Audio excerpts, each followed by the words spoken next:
Have you ever found yourself haunted by a past relationship, a ghost that you cannot seem to lay to rest? You replay conversations in your head, needing to get that final word in, needing them to finally understand your pain. You feel a deep, burning need for what the world calls closure. We're taught to believe that if we just had that one last conversation, that one final explanation, that one perfect apology, we could finally move on. But every time you engage, every time you send that text or make that phone call, you feel more confused, more hurt, and more deeply stuck. It's as if you are a detective, endlessly searching for a clue that doesn't exist, a key that will never fit the lock. This painful cycle of seeking closure from others is a form of psychological torment, a profound act of self-disempowerment. It is the illusion that an external event, a person's words, a moment of their understanding, can somehow heal a deep internal wound. You're left feeling like a passive character in your own story, endlessly waiting for someone else to write the ending. You're giving away your power every time you seek their validation, their understanding, or their apology. You are, in essence, making them the author of your piece, and that is a job they were never meant to have. Carl Jung would tell you that the closure you seek isn't something someone else can give you. In fact, he would argue that the very act of seeking it from them is a profound act of self-betrayal. Jung would say that seeking closure from others is an attempt at external individuation.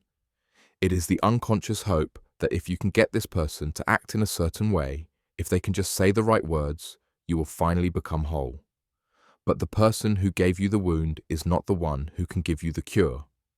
The person who hurt you is likely operating from their own unhealed psychological complexes, their own persona and shadow. They cannot give you what they do not have.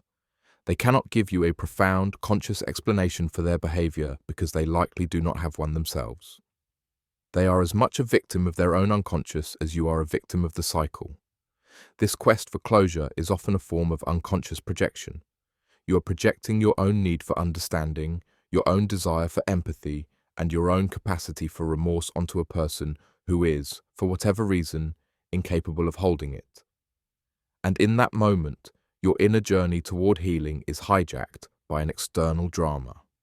The painful relationships you have experienced have brought a crucial part of your own shadow to light, the part of you that has a wound of abandonment, a need for validation, or a fear of being unloved. The painful ending of the relationship is not a punishment. It is a signal from your soul, a profound invitation to stop looking outward for the answers and to finally begin the sacred work of healing that wound within yourself. Jung would also introduce the concept of a wound pair. This is the idea that often two people come together in a relationship because their unconscious wounds fit perfectly, like a lock and key. The person with the wound of abandonment finds the person with a fear of commitment, and they enter into a subconscious dance of pain and longing. The end of the relationship, no matter how painful, is the universe's way of breaking that dysfunctional pairing. It forces both parties to finally confront their half of the wound, but the one who seeks closure is trying to get their partner to heal their half, which is an impossible task.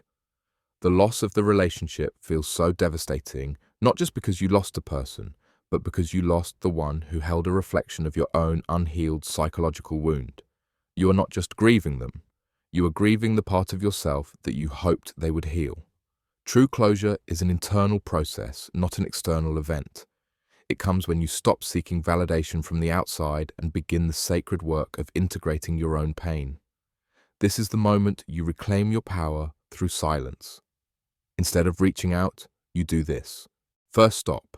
Seeking, start grieving. The desire for closure is often an unconscious avoidance of the raw, messy, and painful work of grieving. You want to skip the sadness, the anger, and the loss by getting a neat, tidy explanation. But grief is the psychological process of integrating a loss. You must allow yourself to feel it fully. This isn't about wallowing in self-pity, it's about honoring the pain. Find a quiet space, sit with your emotions, and let yourself feel the sadness, the anger, and the fear without judgment. This is the hard, necessary work that turns a victim into a survivor. Jung would say that the emotions you are feeling are like messengers from your unconscious. They have a message for you. Your anger might be telling you that a boundary was violated. Your sadness might be telling you that a part of you has died and needs to be buried. By fully feeling and listening to these emotions, you are not just grieving the loss of a relationship. You are finally grieving the unhealed wound that brought you into it in the first place. 2. Write and release. Get out a pen and paper and write down everything you want to say to them. Don't censor yourself. Let the anger, the sadness, the blame, and the questions flow out onto the page. Write about every memory, every conversation, every feeling. This isn't for them. It's for you. It's a symbolic act of communication with yourself, an outward expression of your inner turmoil. Then, when you are finished, physically destroy the letter. Burn it, rip it up, or bury it. This is a powerful, ritualistic act of releasing that need for a final word. You are symbolically declaring that the conversation is over, not with them, but with the part of you that keeps replaying it. You can do this multiple times. Write a letter of anger, a letter of sadness, and a letter of forgiveness for yourself. Each time you perform this ritual, you are taking another profound step toward your own psychological independence. 3. Reclaim your narrative. The need for closure often comes from a feeling that their narrative of the relationship is the final, definitive one. You feel like you need to have your side heard to make the story fair. But your healing doesn't depend on them seeing your truth. It depends on you owning your truth. You are the author of your own story, and their narrative is irrelevant to your path forward. Start writing the next chapter of your life, not for them, but for you. Focus on who you are becoming, not on who you were with them. The painful relationships you have had are not a curse. They are a part of your hero's journey. They were the fire that forged you, the challenge that forced you to grow. Reclaiming your narrative means you are no longer a victim of the past. You are the courageous protagonist of your future. 4. Embrace the silence and find yourself. The silence you create is not an empty void. It is a sacred space. It is the space where you finally learn to listen to your own inner voice, to tend to your own wounds, and to find your own answers. It is in this silence that you discover the profound truth that you were whole all along. You did not need their approval, their apology, or their validation to be a complete person. The silence is a profound gift you give to yourself, a powerful declaration of your own psychological independence. It is in this quiet space that you can begin to build a new relationship with yourself. You can reconnect with the hobbies you had to abandon, the friendships you neglected, and the dreams you put on hold.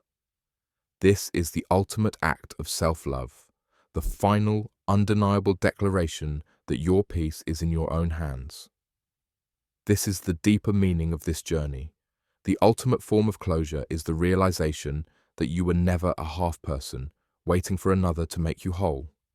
You were a complete, conscious being all along. The journey of finding inner closure is the heroic journey of returning to yourself. By doing this work, you are moving from a passive victim to an empowered survivor.